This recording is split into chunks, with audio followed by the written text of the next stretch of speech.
Ce programme est financé par les amis et partenaires du ministère de Joyce Meyer. Ne pensez pas que vous pouvez simplement inspirer et garder tout cela pour vous. Il faut inspirer et expirer, inspirer et expirer. Prenez l'amour de Dieu, donnez-le à quelqu'un d'autre. Prenez son réconfort, donnez-le à quelqu'un d'autre. Prenez la bonté de Dieu, donnez-la à quelqu'un d'autre. Ne laissez pas votre vie être sans but.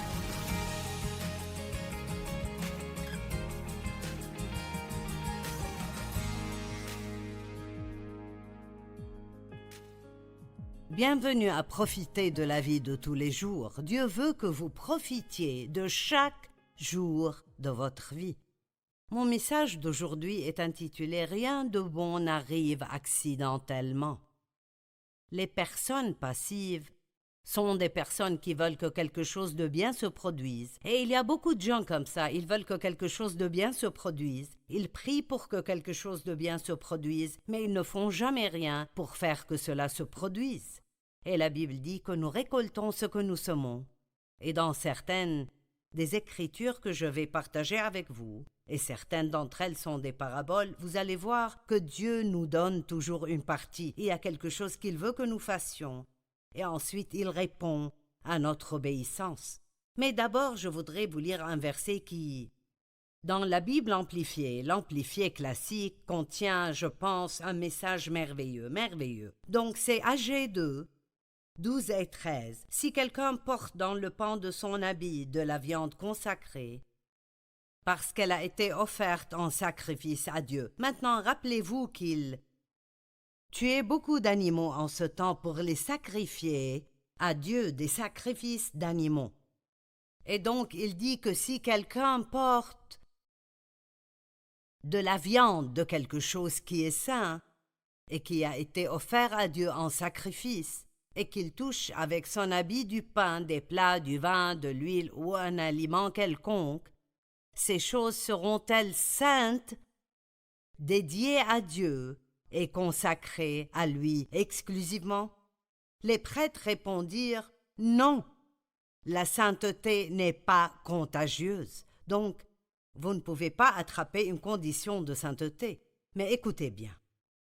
Agé dit « Si une personne rendue impure par le contact d'un cadavre touche toutes ces choses, seront-elles impures? » Les prêtres répondirent « Elles seront impures, parce que l'impureté est contagieuse. » Wow! Maintenant, la meilleure façon pour nous de vraiment voir cela, c'est de penser à la maladie et à la santé. Vous pouvez attraper la grippe de quelqu'un, mais vous ne pouvez pas attraper la bonne santé de quelqu'un. Si vous voulez avoir une bonne santé, vous devez prendre soin de vous-même et faire certaines choses. Mais si vous êtes juste passif et entouré de personnes malades et vous n'essayez pas de prendre des précautions, vous pouvez attraper ce qu'ils ont.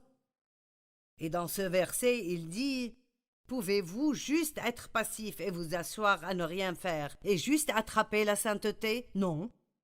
Si nous voulons marcher dans la sainteté devant Dieu, nous devrons faire un effort, obéir à Dieu, écouter l'Esprit Saint, faire les choses que Dieu nous dit de faire. Vous ne pouvez pas attraper la sainteté, mais si vous traînez passivement avec un groupe de mauvaises personnes dans tous les mauvais endroits, vous pouvez être sûr que votre comportement et votre vie commenceront à se détériorer. Donc, je voudrais vous parler d'être actif et de ne pas devenir stagnant. La passivité est un problème plus important que beaucoup de gens ne le pensent. Ce n'est pas parce que vous ne faites rien de mal que vous faites nécessairement quelque chose de bien. Il y a des péchés d'omission, tout comme il y a des péchés de commission. Nous devrons être déterminés et non passifs. La décision de ne rien faire est toujours une décision, mais c'est une décision qui nous affaiblit de plus en plus. Il y a une loi d'activité, j'adore ça. Plus on fait, plus on peut faire. Moins on fait, moins on peut faire. C'est quelque chose dont il faut se souvenir, même en vieillissant. Il faut continuer à bouger, il faut continuer à faire des choses et rester actif. Dieu ne récompense pas la passivité, il ne récompense pas la paresse. On ne récolte pas là où on n'a absolument rien semé. Maintenant, j'ai 3 paraboles ici qui sont toutes tirées du livre de Matthieu, qui contiennent toutes la même leçon. Je vais les parcourir et je ferai des commentaires comme nous les voyons. Matthieu 25, 14 à 28. Ce sera en effet pareil au cas d'un homme qui, partant pour un voyage, appela ses serviteurs et leur remit ses biens. Il donna 5 sacs d'argent à l'un, 2 à l'autre et 1 au troisième, à chacun selon sa capacité. Puis il partit aussitôt. Eh bien, cela montre la façon dont Dieu nous donne des dons, des portions de lui-même, si vous voulez, et il veut que nous les utilisions et que nous cultivions et faisions croître de bonnes choses dans notre vie, de bons fruits. Il veut que nous portions de bons fruits. Il ne donne pas exactement la même chose à tout le monde, il donne à chacun ce qu'il peut supporter. Peu importe si vous sentez que vous n'avez qu'un seul don, utilisez ce don. Dieu ne vous tiendra pas responsable d'utiliser quelque chose qu'il ne vous a pas donné. Celui qui avait reçu les 5 sacs d'argent travailla et gagna 5 autres sacs d'argent. Il savait qu'il fallait faire quelque chose avec ce qu'il avait. De même, celui qui avait reçu les 2 sacs d'argent en gagna 2 autres. On ne s'attendait pas à ce qu'il en gagne 5, car il n'en avait pas 5 au départ, il en avait 2, et en a gagné 2. Donc il utilisait ce que Dieu lui avait donné. Mais l'homme qui avait reçu un sac, il ne l'a même pas investi pour en gagner un de plus. C'est tout ce qu'il aurait dû faire. Il n'allait pas être tenu responsable d'en gagner 5. On ne lui en a pas donné 5 ou 2. Celui qui n'en avait reçu qu'un alla creuser un trou dans la terre et cacha l'argent.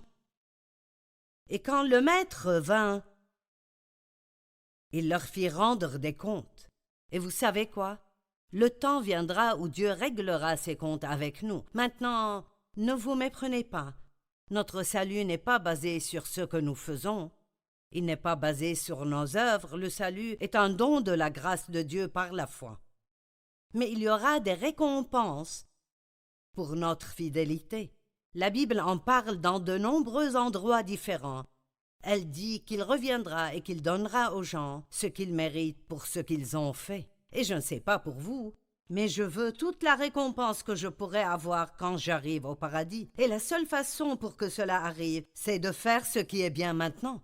J'ai hâte d'arriver là-bas et de dire « Oups, peux-tu attendre un peu? Je veux revenir en arrière et faire ce que j'aurais dû faire quand j'étais là-bas. » Ça ne marchera pas comme ça.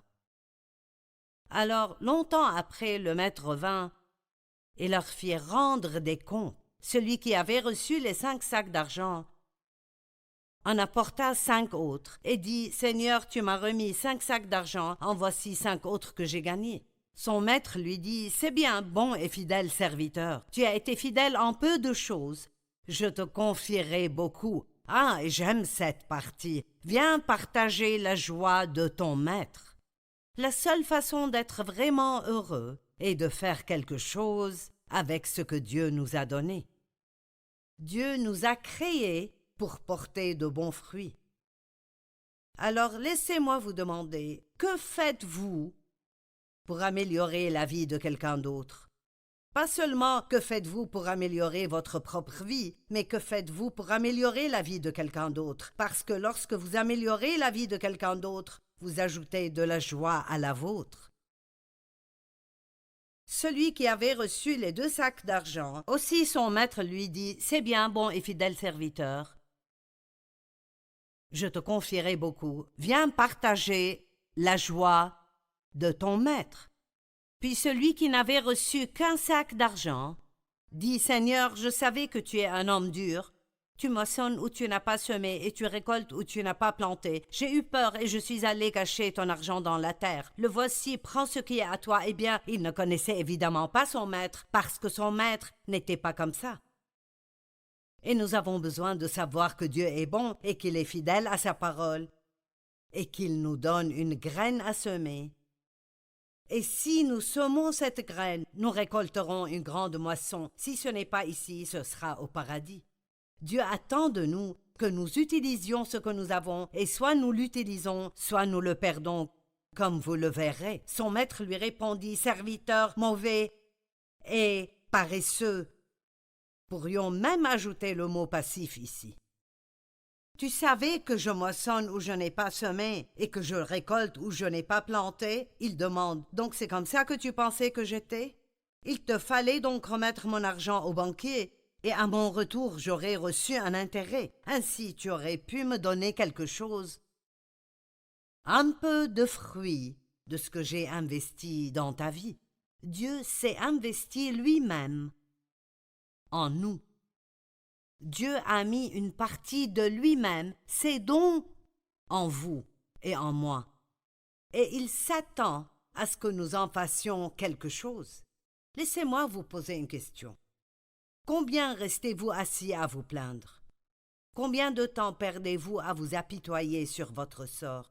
Ou êtes-vous occupé, êtes-vous actif dans la prière en demandant à Dieu « Montre-moi qui je peux aider, montre-moi ce que je peux faire pour améliorer la vie de quelqu'un d'autre. » Vous vous demandez pourquoi vous n'êtes pas heureux? Les égoïstes ne sont pas heureux.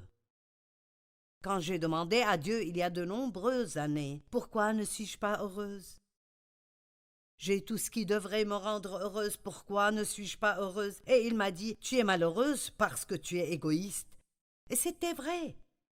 Vous pouvez être un chrétien et être un chrétien égoïste. Vous pouvez être dans le ministère et être une personne égoïste. Et je l'étais. Mais quand nous commençons à marcher dans l'amour et faire des choses pour d'autres, la vie devient tellement meilleure. Il te fallait donc remettre mon argent au banquier, et à mon retour, j'aurai retiré ce qui est à moi avec un intérêt. Prenez-lui donc le sac d'argent et donnez-le à celui qui a les 10 sacs d'argent. Waouh! Vous l'utilisez ou vous le perdez. Allez, laissez ce message vous motiver à être actif, pas passif. N'attendez pas que quelque chose de bien se produise. Rien de bon n'arrive accidentellement. Matthieu 25, 1 à 13, une autre parabole. Alors le royaume des cieux ressemblera à 10 jeunes filles qui ont pris leur lampe pour aller à la rencontre du marié. 5 d'entre elles étaient folles et 5 étaient sages. Le monde est plein de gens sages et plein de gens insensés, et nous devons décider à quel groupe nous appartenons. Et si nous ne faisons pas partie des sages, alors nous devons faire un changement tout de suite. Les insensés ont pris leur lampe, mais ils n'ont pas emporté d'huile avec eux. La Bible amplifiée dit ils n'ont pas pris d'huile supplémentaire. Leur lampe contenait de l'huile. Vous devez vous souvenir de la culture dans laquelle cela a été écrit. Ils avaient des lampes à huile. Et quand quelqu'un se mariait, c'était un peu différent. Le marié parlait généralement d'affaires avec le père à propos de ce qu'allait être la dot. Il faisait en fait un accord commercial. Et les demoiselles d'honneur, comme elles l'auraient été alors, attendaient avec leur lampe, mais elles ne savaient pas combien de temps elles allaient devoir attendre. Donc les sages ont pris de l'huile supplémentaire juste au cas où les négociations auraient duré plus longtemps qu'elles avaient prévu. Mais les jeunes filles insensées ne voulaient rien faire de plus.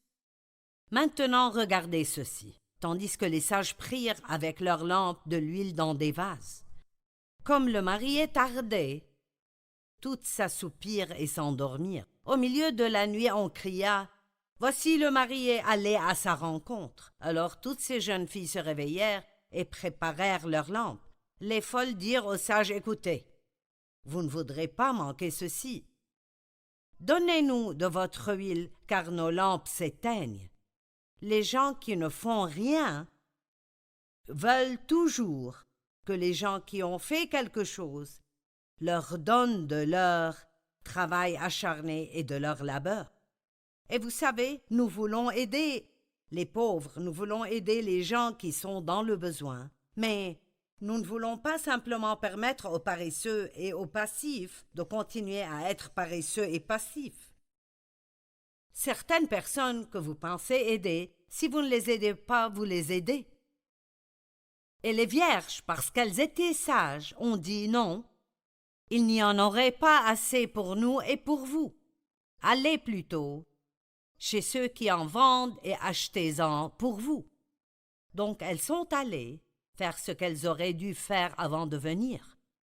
Pendant qu'elles allaient en acheter, le marié arriva. Celles qui étaient prêtes entrèrent avec lui dans la salle des noces, et la porte fut fermée.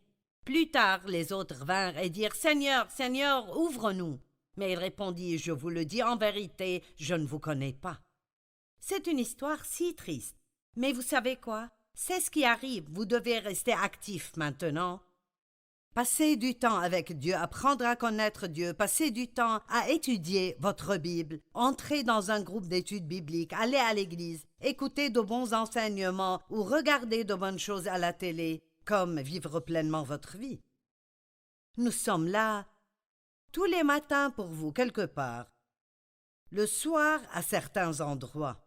J'ai écrit presque 150 livres. Sûrement, il y a un de ces livres qui vous aiderait.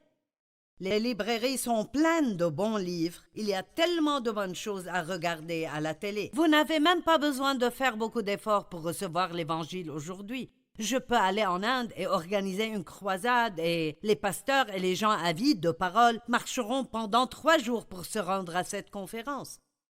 Et ils resteront assis là toute la journée et écouteront un prof après l'autre et ne se lèveront même pas pour aller aux toilettes. Mais ils ont faim spirituellement.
Et vous savez, aujourd'hui, beaucoup de gens ne conduisent même pas leur voiture de luxe climatisée 30 minutes pour aller quelque part parce que c'est juste trop loin et je ne peux pas aller aussi loin. Eh bien, nous devons avoir faim maintenant pour la nourriture spirituelle, pour que nous ne soyons pas pris au dépourvu lorsque l'ennemi vient contre nous.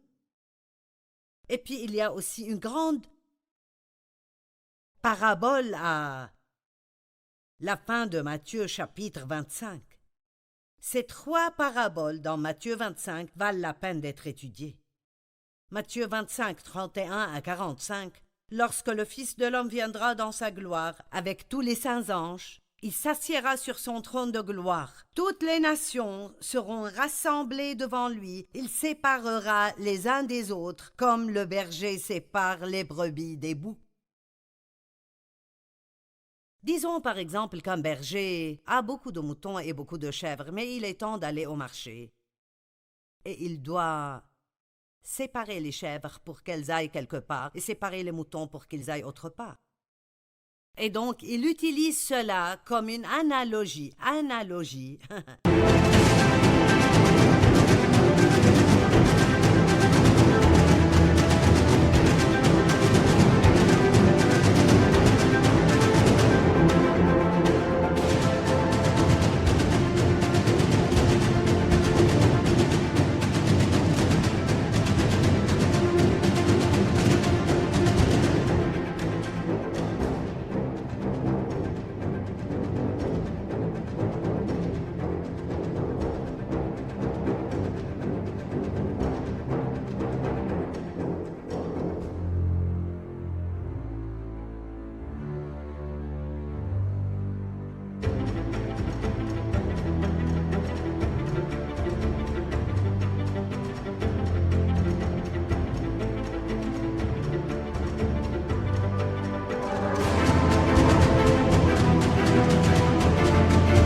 de ce qui arrivera avec nous à la fin des temps. Et donc, il y a des gens qui seront considérés comme des moutons et d'autres qui seront considérés comme des chèvres. Et les chèvres se cognent toujours la tête contre quelque chose.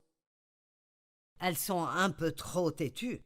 Nous avons des chrétiens boucs qui disent toujours « mais, il y a toujours une raison pour laquelle ils ne peuvent pas faire ce qu'ils sont censés faire. » Mais les chrétiens moutons disent ils sont obéissants. Les moutons sont de petits animaux doux qui sont facilement menés par le berger. Ils apprennent à faire confiance au berger et ils suivent le berger. Alors le roi dira à ceux qui seront à sa droite, les brebis sont à sa droite, les boucs à sa gauche. Venez, vous qui êtes bénis par mon Père, prenez possession du royaume qui vous a été préparé d'avance. C'est le temps des récompenses. En effet, j'ai eu faim et vous m'avez donné à manger, j'ai eu soif et vous m'avez donné à boire, j'étais étranger et vous m'avez accueilli. J'étais nu et vous m'avez habillé, j'étais malade et vous m'avez rendu visite, j'étais en prison et vous êtes venu vers moi. Alors les justes diront, Seigneur, quand avons-nous fait toutes ces choses pour toi? Il leur dit, toutes les fois que vous avez fait cela à l'un de ces plus petits, c'est à moi que vous l'avez fait. Waouh! Mon Dieu, vous voulez dire que Jésus prend personnellement la façon dont nous traitons les autres?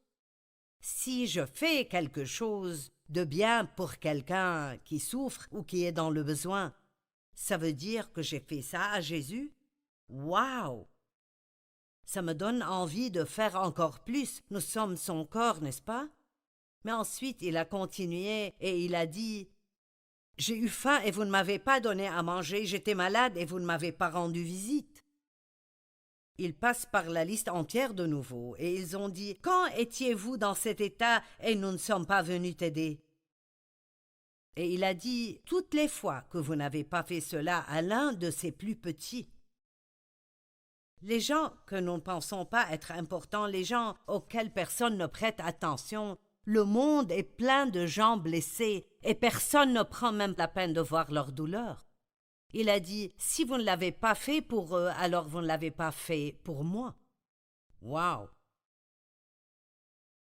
Si vous pensez à votre respiration, vous inspirez et vous expirez, vous inspirez et vous expirez. Vous faites ça toute la journée. Si je vous dis respirez et retenez votre souffle, combien de temps pourriez-vous vous retenir avant de devoir expirer? Vous savez, c'est un bon exemple de la façon dont Dieu veut que nous vivions. Il veut que nous profitions de ses bénédictions, mais après il veut que nous les donnions à d'autres personnes. C'est le seul moyen d'éviter la stagnation dans nos vies. Oh, je souhaite de tout mon cœur que tout le monde puisse saisir cette révélation. Ma vie a tellement changé depuis que j'ai vu cela. Vous n'allez pas vous réveiller tous les matins en voulant faire quelque chose pour quelqu'un d'autre et donner quelque chose ou payer le loyer de quelqu'un parce qu'il est fauché. Vous n'allez pas simplement sortir du lit tous les jours en voulant faire cela. Vous devez le faire exprès. Vous dites, Dieu, je veux aider quelqu'un aujourd'hui. Qui puis-je aider? Et c'est ce qui rend votre vie meilleure. Être à l'affût. Jérémie 1, 11 et 12 dit « La parole de l'Éternel m'a été adressée. Que vois-tu, Jérémie ?»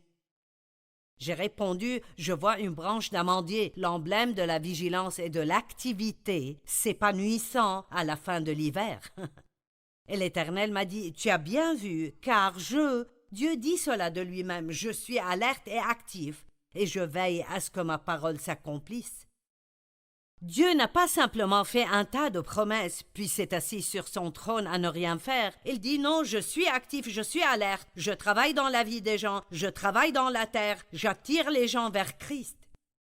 Puis-je vous dire que Dieu travaille dans votre vie aujourd'hui, et il veut aussi que vous travailliez pour améliorer la vie de quelqu'un d'autre. La Bible dit « Soyez donc sobres afin de vous livrer à la prière ». Lorsque vous voyez quelqu'un dans le besoin, ne pensez pas « quand je prie, je prierai pour lui ». Non, priez maintenant. Vous n'avez pas besoin d'être dans une certaine position. Vous pouvez prier en silence si vous ne pouvez pas prier à haute voix. Priez pour les gens, soyez attentifs à la prière. Et dès que vous sentez que le diable vous attaque, priez. Dès que vous sentez un symptôme de maladie, essayez de venir sur votre corps, priez. La prière est si puissante et c'est un tel privilège. Ce n'est pas une obligation et ce n'est pas un devoir, c'est un privilège. Le Dieu de tout, le grand et merveilleux Dieu de tout, dit « Tu peux me demander tout ce dont tu as besoin. Tout ce qui est dans la volonté de Dieu, il l'exaucera et vous l'accordera. » Veillez et priez pour ne pas entrer dans la tentation. S'il y a des choses que vous pensez être une tentation pour vous, priez à propos de ces choses. N'attendez pas d'avoir de gros ennuis pour ensuite prier. « Oh mon Dieu, pardonne-moi. » Priez. Si un aliment est une grande tentation pour vous, priez et demandez à Dieu de vous aider à ne pas en manger trop. Priez pour les choses. Ne vous contentez pas de supposer. Priez pour ne pas entrer dans la tentation. L'esprit est bien disposé, mais la chair est faible. Vous pouvez être disposé à faire la bonne chose, mais votre chair aura raison de vous si vous ne priez pas et ne mettez pas votre confiance en Dieu. Je veux vous encourager à éviter toute stagnation. Ne vous laissez pas stagner. Ne pensez pas que vous pouvez simplement inspirer et garder tout cela pour vous. Il faut inspirer et expirer, inspirer et expirer. Prenez l'amour de Dieu, donnez-le à quelqu'un d'autre. Prenez son réconfort, donnez-le à quelqu'un d'autre. Prenez la bonté de Dieu, donnez-la à quelqu'un d'autre. Ne laissez pas votre vie être sans but.